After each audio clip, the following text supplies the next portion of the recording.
એક સપ્તાહ પહેલા અમરેલીના જશવંતગઢમાં નાયબ મામલતદારની માતાની હત્યા મુદ્દે મોટો ખુલાસો થયો। તપાસમાં સામે આવ્યું કે પ્રભાબેન તેરૈયાની હત્યા બીજા કોઈએ નહીં પરંતુ તેમના જ જમાઈ નયન જોશીએ કરી છે। પોલીસના દાવા પ્રમાણે નયન અને તેની પત્ની વચ્ચે વારંવાર ઝઘડો થતો હતો અને તે અનેક વખત રિસાઈને પિયરમાં જતી રહેતી હતી।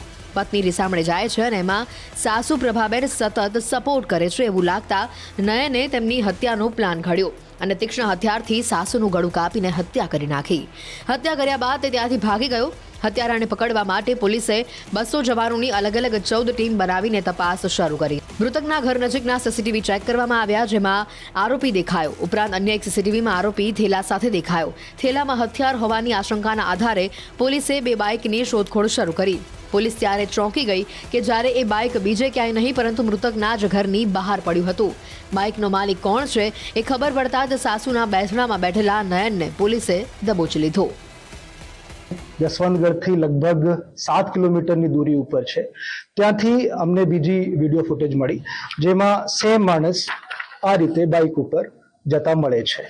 પછી તમે લેફ્ટ સાઈડમાં જોઈ શકો છો, આમાં એક થેલા પણ છે અને થેલા ટિલ્ટ થયેલું છે। તો અમારા જે શક હતું એ વધારે મજબૂત થયો, કેમ કે આમાં કોઈ હથિયાર છે અને લેફ્ટ સાઈડ આ જે થેલો છે એ ટિલ્ટ થતા જોવા મળે છે। તમે આ બાઇકની તપાસ કરતા હતા। અમે સીસીટીવીની આગળ પણ તપાસ કરી તો કુકાવાવ સુધી અમે પહોંચી ગયા હતા। આ બાઇકની તપાસ કરતા કરતા અમારી ટીમો આજુબાજુના વિસ્તારમાં હતી। જે 14 ટીમો હતી એ અલગ અલગ પ્રકારની કામગીરી કરી રહી હતી। કોઈ સીડીઆર એનાલિસિસ કરે, કોઈ આઈપીડીઆર એનાલિસિસ કરે, કોઈ ટાવર ડમ્પ એનાલિસિસ કરે, તો કોઈ જે આજુબાજુના મજૂરો છે એમની સઘન પૂછપરછ કરતી હતી અને જે ભોગ બનનાર છે એમના પરિવારજનોની પણ સઘન પૂછપરછ કરવામાં આવતી હતી। તો આ બાઇક અમને જે ભોગ બનનાર છે એમના ઘરના સામે જ ઊભી મળી। સેમ પ્રકારના જે ડિસ્ક્રિપ્શન છે આ પ્રકારની બાઇક એ ત્યાં પૂછપરછ કરવામાં આવી કે બાઇક કોની છે। તો આ બાઇક જે હતી એ જે વ્યક્તિ છે નયનભાઈ તુલજા શંકર જોશી, એ બાવાના જાંબુડા, તાલુકા વિસાવદર, જિલ્લા જૂનાગઢના રહેવાસી છે। એમની આ બાઇક હોવાનું ખુલ્યું। એ માણસ ત્યાં જ હતો, બેસણામાં બેઠો હતો। ત્યાંથી એમને પોલીસ સ્ટેશન લાવવામાં આવ્યા અને એમની સઘન પૂછપરછ કરવામાં આવી। સઘન પૂછપરછ કરતા આ વ્યક્તિએ આ ગુનો કરવાનું કબૂલાત આપી છે।